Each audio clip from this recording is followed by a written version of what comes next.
Hey guys, welcome to another episode of the High Ticket Coaching and Consultant Strategy and Growth Show. Now, if you're watching this interview anywhere else but within our private Facebook community called High Ticket Client Attraction Inside the Circle, then definitely come check us out. We'd definitely love to have you. And that community was put together specifically for coaches, consultants, and service providers who are serious about getting up to that 6 and 7 figure level. So that's you. Definitely come check us out. So as you know, my name is Extus Justin, and today I want to introduce you to another one of the members of our community, Patty Taylor. Welcome, Patty. Welcome. I'm happy to be here with you today. Awesome. Great having you. Great having you. So, Patty, tell myself and the rest of the community members, what do you do? Well, I am primarily a mindset and sales coach, and I work with vision-driven entrepreneurs who they're ready to up-level their business, or they're starting a new business and they just don't know how to sell. My focus actually is on the inside, because you've got to sell from the inside out. And until you can up-level your mindset, your belief in yourself, let go of all those limiting beliefs so many have around sales and selling, you're not going to be successful no matter what actions you take or how many different strategies you try. So I have a lot of focus on that. Yeah, awesome. Now, what's your backstory before you got into this realm? What did you do before? I have 30 years of business-to-business sales. I was very successful at it. I also bred Arabian horses professionally, and I am also a clinical hypnotherapist and a life coach. So I have this crazy, wild background. Yeah. But so. You said you bred Arabian horses? Yep. My first career was a breeder of Arabian horses. I lived in Central Florida, and then we moved our business to the Shenandoah Valley of Virginia. And my husband and I bred world-class Arabian horses. But unfortunately, in the late 80s, the market imploded. It didn't just crash, it totally imploded. So I had to find another way to pay the bills. We had a lot of mouths to feed. I only had one daughter, but I had a whole barn full of horses. And I kind of found that my resume, even though I was a very successful horse breeder, didn't lend itself to a lot of job offers. So I got into sales. I started out in real estate. And then at the time, we were in very high interest rates, and real estate was not an easy place to be. And so I evolved into doing business-to-business sales. So when I first applied there again, my resume, it didn't excite them. You know, they made me take these personality tests, and I actually flunked my personality test, Justin, or Extus. I flunked it flat out. They said, no, you don't have what it takes to be a top salesperson. But luckily for me, I was much more of a salesperson than they thought, and I sold the sales manager at this one company into hiring me over the objections of the owner. And I went on to become their top salesperson, selling over $1 million a year. They'd never had, as a small print company in the Shenandoah Valley, and they'd never had $1 million salesperson. So I got there, not because I'm a natural salesperson, but because I worked really hard at it. And I got very interested in, in mindset and in personal development, and which kind of led me into the coaching field. So I thought, boy, if I can do this, anyone can do it. They just, if they have the right help and support.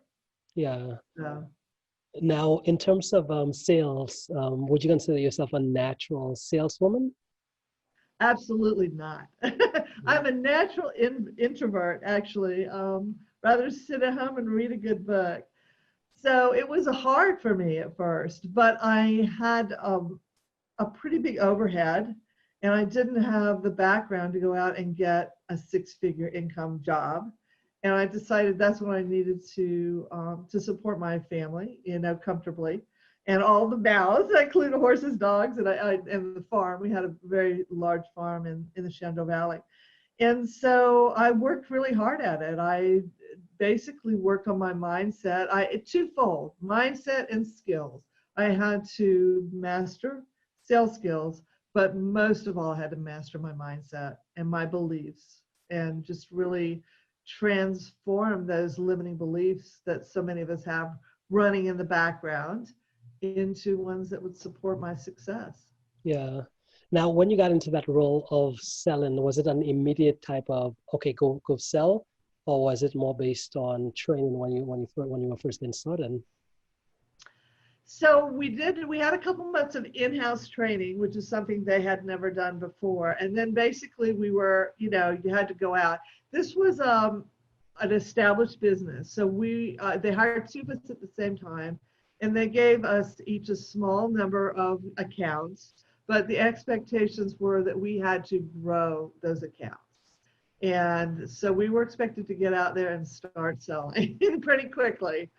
Had to hit the ground running.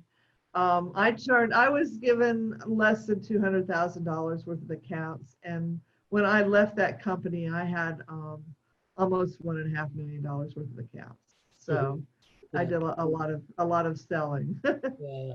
Well, what type of selling was it? Was it like actual in-person selling? Was it phone selling? What type of selling was it? In person, what they call belly to belly. I called on businesses up and down the Shenandoah Valley. We sold printing, and our sweet spot, our ideal client was a mid-sized to large business and or university. Strangely enough, the Shenandoah Valley has several universities there, just within an hour's drive, going north to south in the valley. And then we had a very good company I represented, and that's something I would say, if you sell, find something worth selling. Make sure that you sell something that has a lot of value. And I had an excellent company. We had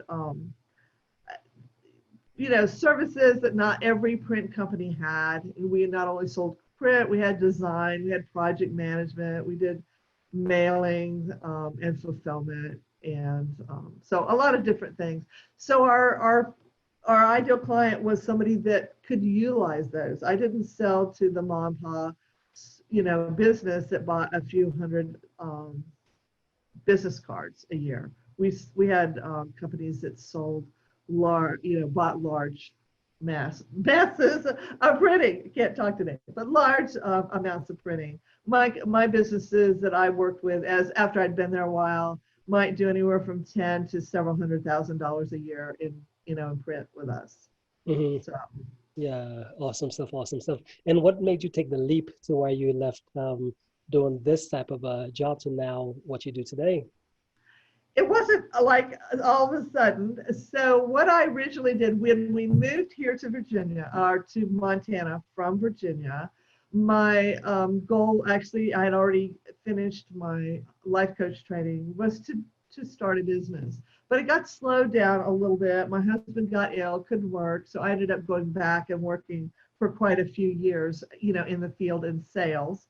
I was doing a couple of different kinds of sales, actually, here in Montana, and in person on the road. But I kept my business, my coaching business, on the side. It was small, and I don't know, it just really resonated. It's what I love doing, helping people, just accomplish more in their lives, becoming more of who they want to be.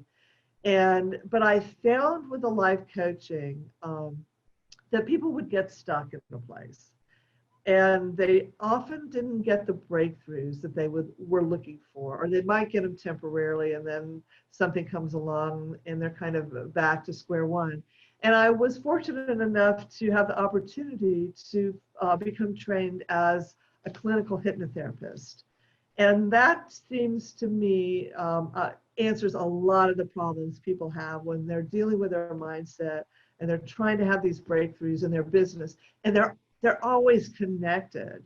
And I know you've found that too, because our outer world is always a reflection of our inner world. And if we're not having the breakthroughs in our business, the first place we need to go is our mindset. It is within ourselves to find out what is holding us back. Why are we procrastinating? Why aren't we taking the action? Why aren't we having the results? And I learned that really early on when I was in sales. I worked with a gal that had been at that company a long time.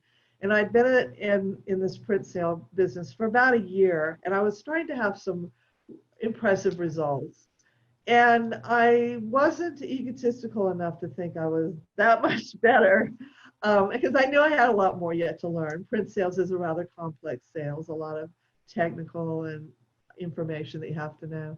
And Mm-hmm. I started, but she wasn't having the results I was having. And so I started listening to what she was saying. In the meantime, I'm listening to, I've read Think and Grow Rich. I'm listening to the old masters like Zig Ziglar and Brian Tracy. And it like the light bulb comes on. And I'm like, it's her mindset that's stopping her. She's taking the same actions that I have taken.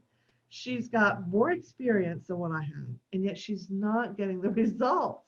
And so it really helped me to dig down deep, on that piece and learn all that I could about making those changes and mindset. But so when I found the hypnotherapy, I felt like it was a place I could go to help people make deeper, more permanent, and really faster changes within their mindset. So I added that, and I had there again, I was doing that on the side. I had a small practice. And then a couple of years ago, I got laid off. They eliminated all the outside sales positions where I was. And it was time, it was just time. I took some time off personally. My husband had to have surgery, and then I finished something on my bucket list. And this is my other little tool in my toolbox. And I'm also certified as an equine assisted coach. Oh, what is So that? that's kind of an equine assisted coach. So we actually use the horses and helping people become more self-aware Mm-hmm. of their emotional and energetic states. The horses really give us immediate and very, just very obvious feedback. So I can put somebody in the round pen with a horse, and they'll say, oh, I'm great at setting my boundaries. And the horse will tell me in about 5 minutes if they're good at setting their boundaries or not. And Mm-hmm. it's so experiential, they have to accept the decision. And then when we come out of working with a horse and I say to them, where else is that showing up in your life? The light bulb comes on and they go, oh, I'm not setting my boundaries at work, in my business or my career, or it could be my personal relationships or all of the above, but they often can tell me immediately, and they put pieces together a lot faster than the work, say on a Zoom interaction or whatever. So it's just a fun piece. It also helped me really hone some of my coaching skills as well. Mm-hmm. So I just anything more I can learn and add, I'm always interested in. But that was a piece that had been on my bucket list for a while. It required a lot of commitment, travel to 7 4-day trainings, in-person trainings, Mm-hmm. in Atlanta and Albuquerque. So it's a fun piece. I sometimes offer women's empowerment workshops. I've done 2 in Atlanta and then 2 here in Montana. Right now, those are on hold, but they won't be, for forever. Next year, I want to do them in more different places. They're very small and intensive workshops. Mm-hmm. So. Yeah, it's pretty fascinating, right? So when it comes to human beings, like it's almost like I think Gandhi, he said it best, which is my life is my message. I mean, I think a lot of us, so many of us, whether it's with sales or doing anything, we think that the issues are with the techniques or these different things, not realizing that it's us. There's something going on, as you said, mindset wise, there's something inside of us that it's almost like it's going on in there and then it's reflected and it's causing those results. And we try to Yes. say, let me fix out there versus realize that, no, the issue, go internally, Here, fix that. yeah. And It's then, so much more fun to think we can fix it outside. But and there are good strategies and techniques that are useful and we need to learn as business owners. But if we're not getting the results, we've got to fix the inside first. And then when we apply those strategies and those techniques, we'll get the results we want.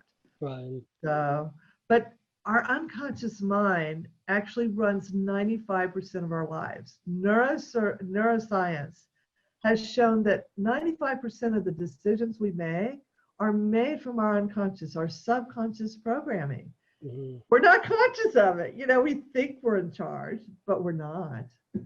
And so it's really, really fascinating when I work with my clients and start getting to the root of what's holding them back. And so often they'll go, well, I can't even imagine why. But we get this programming in the first 7 years of our lives, most of it, and then it gets reinforced. And if you have studied the universal laws, like such as the law of attraction or cause and effect or any of those, you start understanding why it gets reinforced, because we're putting out this vibration, we're creating actions based on this belief. And so then we get the results that we're expecting, or our subconscious thinks is right. And so then it reinforces that belief even more. So it's really fun though. I love to go down and with clients and just help them figure out the why, and then shine the light of truth on it. And sometimes it requires some healing, but sometimes just understanding it. Yeah. Just to help them make that whoa. And then when it comes up, they can go, oh, I'm not going to respond in that old pattern because I know why that pattern's there and it doesn't serve me anymore. It's no longer who I intend to be and how I want to show up in the world. Yeah, I love it, love it. I know there's a lot of people who talk about this type of work, but it's one thing hearing about it and saying, oh, that's good, but it's another thing experiencing it, right? When you're trying to do something and then you realize I can't, for whatever reason, I can't get myself to do it, and then you go internally and see, well, let's see what's really in there. It's really, I know, and it will surprise you sometimes. You're like, I can't believe I feel like that because this happened to me, when I was 6 years old, and it's this old, you just, I often, my clients are just amazed, and sometimes they've had trauma in their childhood, and they kind of know that, but most of the time it's not. It's just something that happened. They could be the youngest child, and all their siblings went off to school, and they created a story that they didn't get to go because they weren't smart. They weren't as smart as their older siblings. They were dumb or stupid, and so they go through all this life into maturity feeling not as smart as, and they don't know why. They just know they don't think they're as smart as other people. And often it's not a truth, but they just created this story that made sense when they were 5 or 6 years old, probably, well, 4 or 5, and their bigger sister or brother went off to school and they were the only one left at home. So yeah, awesome. So what are you seeing? What type of what do you find? Are there any common themes you see as far as things that hold people back when it comes to the internal game? Do you see any recurring themes? yes, there are, and it usually is around their self-worth and their ability to accomplish what they want to accomplish. For women, it's often the ability to speak their truth. Sometimes they've been told as a child, be quiet, don't speak up, you're being rude or whatever. And they internalize that they are not able to speak their truth. So often what will come up too is they don't know what to do. I don't know what to do next. I have this dream and I just don't know how to make it happen. And when we start really looking at that, that's not the real reason. The real reason is an underlying lack of confidence in their ability to manifest, to create what they want. And it can come from just anything, and or maybe they had an earlier failure. They failed at something, and now they think they've gotten over it. They're ready to go out and create something bigger and better. But there's that insecure feeling of what if I'm not able to do this, and when we take it back, it's often something that happened at a very early time in their life that they weren't able to do, or they failed at, or were told they were stupid or dumb or incapable. So I know I was listening to a, an audio the other day, and this gentleman was saying in early life, one of his elementary school teachers told him he got a bad grade on a math test, and she said, "Oh, well, you're just terrible at math." And so he went through many years believing that he wasn't good at math. He was an A student most of his other subjects, but he was very early elementary, and he internalized that belief, which wasn't true at all. Mm-hmm. And then finally, as he got older, he took a serious look at it. He became more acquainted with mindset and how powerful that is. But yeah, it's really rules our life. And so the more we understand what our drivers are and what is programmed in our unconscious mind, then the more power we have to make those changes and to have the success that we want. It can be very frustrating if you keep hitting that wall, and you think that you're doing everything possible to create that success that you want. Mm-hmm. Awesome. So, And yeah, now who'd you say was an ideal client for you again? an ideal client for me is definitely a vision-driven entrepreneur who has often they've reached a level in their business and they can't seem to go to the next level, and they don't really know why. So we take an internal look, and often too there's things they can do around their sales and their sales skills to to close more sales, to grow their business, and really go in deep. Okay, what limiting belief is there? What is holding you back? And really open them up to that. The other ideal client is, that is coming to me lately are people that have really successful careers, and now they've decided they want to be an entrepreneur. They want to start a business, and they don't know where to start. And so often the first place you have to start is to change your mindset from that of an employee to an entrepreneur. Because I know you see it all the time with your clients, when you get into that journey as an entrepreneur, all these limiting beliefs and old stories that they just stayed out of the way when you were an employer. You have a lot, you have a safety net there that you don't have as an entrepreneur, and you have to lead and become a leader at a level you don't have to as an employer, even if you are in upper management or the C-suite. It's very different when you're wearing that, okay, now I'm a business owner hat. Right. And so we have to go in deep there. So when that transitional person, and there's a lot of people right now looking at that transition, and they don't have a sales background. 99% of my people do. So they start off too with limiting beliefs and negative stories around sales and salespeople.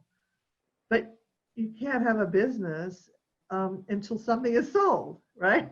So you've got to and they think, well, I'll get to this point and I'll hire people to sell for me.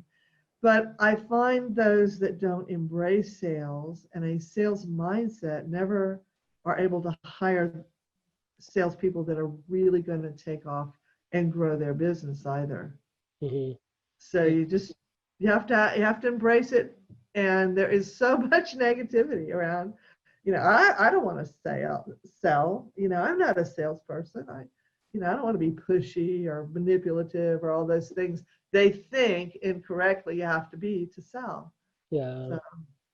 Yes, the saying, if you're not selling, you're being sold. There you go. Exactly. That's right. Right. If you're a business, and sales really is one of the highest serving careers you can have if you're selling quality products and services. Mm-hmm. Because if you are, they're going to enhance the purchaser's life and or business. They're Exactly. going to be much better off with what you're selling than without it. And so a lot of what I do actually is helping my clients embrace that understanding. And sometimes we have to go back to helping them really embody and own the value of what they're offering to the world and to their clients, and owning that really at a very deep core level, so that when they speak to their prospects, they speak from the sense of knowing that they're really offering a gift to their prospect. Yeah. I'm not trying, and I don't believe in manipulating people. I believe that it's really going in deep and understanding what that prospect needs and finding out how you can provide them with the highest level of value.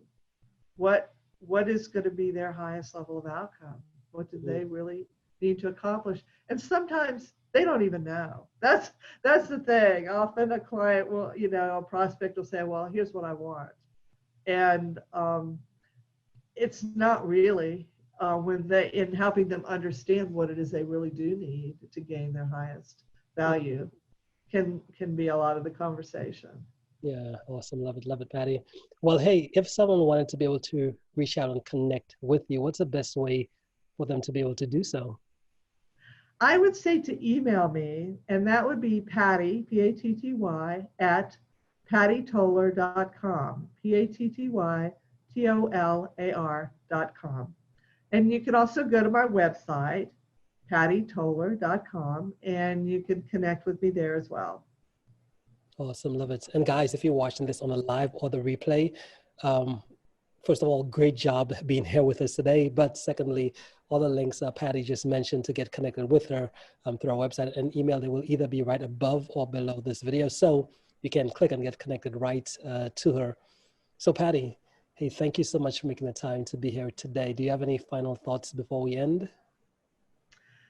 I would ask all of your listeners to remember that there truly are unlimited opportunities, unlimited possibilities in this world. And if never stop and never give up, and just keep trying. When you offer something of value that the world needs, it's urgent in the world today that you get it out there and you offer it to people. Awesome. So keep on trucking until you unlock the lock and you find the right key to help your business grow, and you can have the impact that you want out there in the world. Love it. Perfect. Well, hey, again, thank you so much for stopping by, and thank you for sharing, and we will talk soon, okay? Very well. Thank you so much for having me. I really appreciate it. You're welcome, Patty.